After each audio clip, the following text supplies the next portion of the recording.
حضرت جابر بن عبداللہ رضی اللہ تعالی عنہ کا شمار جلیل القدر صحابہ میں ہوتا ہے۔ غزوہ احد میں ان کے والد 9 بیٹیاں چھوڑ کر شہید ہو گئے، جن کا جابر کے سوا کوئی کفیل نہیں تھا۔ والد عبداللہ کے ذمہ بہت سا قرض بھی تھا، جو اب ان کے نوجوان بیٹے جابر کو ادا کرنا تھا۔ جابر ہمیشہ قرض کی ادائیگی اور بہنوں کی پرورش کے بارے میں پریشان اور فکر مند رہتے تھے۔ مسلمان رحمت عالم صلی اللہ علیہ وسلم کی معیت میں غزوہ ذات الرقاء کے لیے روانہ ہوئے۔ جابر بھی ان کے ہمراہ تھے۔ وہ غربت کے مارے ایک انتہائی لاغر اونٹ پر سوار تھے، جو چلنے سے بھی انکاری تھا۔ سب لوگ ان سے آگے نکل گئے اور وہ قافلے کے آخر میں رہ گئے۔ رسول اللہ صلی اللہ علیہ وسلم کا دستور تھا کہ آپ ہمیشہ قافلے کے پیچھے پیچھے آیا کرتے تھے۔ آپ صلی اللہ علیہ وسلم کو جابر کا رینگتا اونٹ نظر آیا تو ان کے قریب گئے اور دریافت فرمایا، جابر کیا بات ہے؟ جابر نے قدر افسوس سے جواب دیا، یا رسول اللہ، میرا اونٹ پیچھے رہ گیا ہے۔ رحمت دو عالم صلی اللہ علیہ وسلم نے فرمایا، اچھا ذرا اسے بٹھا دو۔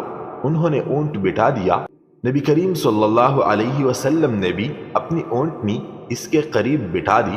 آپ صلی اللہ علیہ وسلم نے جابر سے مخاطب ہو کر فرمایا، ذرا اپنی لاٹھی دینا۔ انہوں نے لاٹھی پکڑا دی۔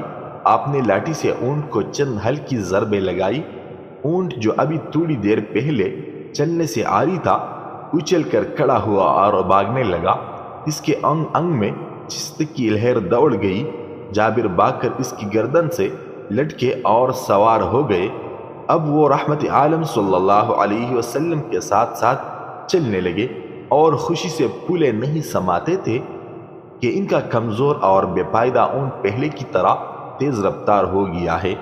حضور اقدس صلی اللہ علیہ وسلم نے جابر کی طرف متوجہ ہوئے اور چاہا کہ کوئی بات چھیڑے۔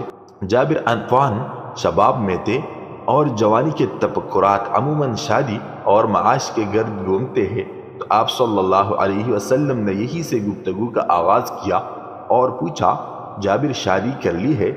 جابر نے مسکراتے ہوئے جواب دیا، جی ہاں۔ آپ نے دریافت فرمایا، کنواری ہے یا شادی شدہ؟ جواب ملا، شادی شدہ۔ نبی کریم صلی اللہ علیہ وسلم کو تعجب ہوا کہ نوجوان کنوارا آدمی شادی کے لیے عام طور پر کنواری عورت ہی کا انتخاب کرتا ہے۔ تو آپ صلی اللہ علیہ وسلم نے فرمایا، بھلے بندے کنواری عورت سے شادی کرتے جو تم سے کھیلتی اور تم اس سے ہنستے مذاق کرتے۔ جابر نے وجہ بیان کرتے ہوئے عرض کیا، یا رسول اللہ، آپ تو جانتے ہیں کہ میرے والد غزوہ احد میں 9 بیٹیاں چھوڑ کر شہید ہو گئے ہیں، جن کا میرے سوا کوئی کفیل نہیں۔ مجھے یہ بات اچھی نہیں لگی کہ انہی کی ہم عمر کسی نوجوان لڑکی سے شادی کر لوں اور وہ سارا دن آپس میں لڑتی جھگڑتی رہا کرے۔ اس لیے میں نے بڑی عمر کی عورت سے شادی کی ہے، جو ماں کی طرح بہنوں کو سنبھالے، ان کی کنگھی پٹی کرے اور انہیں صاف ستھرا رکھے۔ رحمت عالم صلی اللہ علیہ وسلم نے دیکھا کہ ان کے روبرو ایک ایسا نوجوان کھڑا ہے جس نے صرف اپنی بہنوں کی خاطر جوانی کے پرکیف جذبات کی قربانی دی۔ رسول اللہ صلی اللہ علیہ وسلم نے جابر کی مالی مدد کرنا چاہی۔ آپ صلی اللہ علیہ وسلم نے ایک بار پھر انہیں مخاطب کیا اور فرمایا، جابر اپنا اونٹ مجھے بیچتے ہو؟ جابر سوچ میں پڑ گئے کہ یہ اونٹ ان کا کل سرمایہ ہے۔ پہلے تو یہ لاغر تھا، لیکن نوازش رسول کی برکت سے اب قوی اور مضبوط ہو چکا ہے۔ پھر انہوں نے یہ بھی سوچا کہ رسول اللہ صلی اللہ علیہ وسلم کے مطالبے کو رد کرنے کی کوئی گنجائش نہیں، تو انہوں نے جواباً کہا، یا رسول اللہ، ٹھیک ہے، بتائیں اسے کتنے میں خریدیں گے؟ تاجداری کائنات صلی اللہ علیہ وسلم نے فرمایا، 1 درہم میں۔ جابر نے حیران ہو کر پوچھا، صرف 1 درہم؟ یا رسول اللہ، آپ مجھے گھاٹے میں ڈالنا چاہتے ہیں؟ رسول کریم صلی اللہ علیہ وسلم نے بولی بڑھائی، چلو 2 درہم میں۔ نہیں اے اللہ کے رسول، یوں میں خسارے میں رہوں گا۔ رسول اللہ صلی اللہ علیہ وسلم قیمت بڑھاتے رہے، حتیٰ کہ بعد 40 درہم تک جا پہنچی۔ جابر نے مطمئن ہو کر کہا، اب ٹھیک ہے، لیکن ایک شرط ہے کہ کہ میں مدینہ پہنچنے تک اونٹ پر سوار رہوں گا؟ رحمت عالم صلی اللہ علیہ وسلم نے اس بات میں جواب دیا۔ مسلمانوں کا قافلہ مدینہ پہنچا تو جابر اپنے گھر گئے اور اونٹ سے سامان اتارنے کے بعد سرور دو عالم صلی اللہ علیہ وسلم کی اقتداء میں نماز پڑھنے مسجد گئے اور اونٹ مسجد کے قریب ہی باندھ دیا۔ محسن انسانیت صلی اللہ علیہ وسلم نماز کے بعد باہر تشریف لائے تو جابر نے کہا، اے اللہ کے رسول، یہ رہا آپ کا اونٹ۔ چنانچہ آپ نے بلال کو حکم دیا کہ جابر کو 40 درہم سے کچھ اوپر دے دو۔ بلال رضی اللہ عنہ نے حکم کی تعمیل کی اور 40 درہم سے کچھ اوپر رقم جابر رضی اللہ تعالی عنہ کے حوالے کر دی۔ جابر نے رقم لی اور یہ سوچتے ہوئے واپس ہوئے کہ اب ان پیسوں کا مصروف کیا ہے، نیا اونٹ خریدا جائے یا گھر کا سامان لیا جائے۔ ادھر رسول اللہ صلی اللہ علیہ وسلم نے بلال سے کہا کہ یہ اونٹ پکڑو اور جابر کو دے آؤ۔ بلال نے اونٹ کی باگ تھامی اور جابر کی طرف چل پڑے۔ جابر نے بلال کو اونٹ کے ساتھ آتے دیکھا تو حیران ہو گیا کہ کیا سودا منسوخ کر دیا گیا ہے۔ بلال نے آتے ہی کہا، جابر اونٹ لے لیجئے۔ جابر نے حیرت سے پوچھا، کیا ہوا؟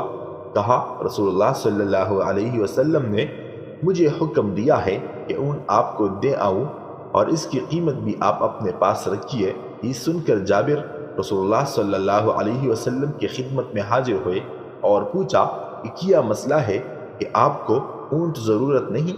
رسول اللہ صلی اللہ علیہ وسلم نے مسکراتے ہوئے جواب دیا، تم کیا سمجھتے ہو؟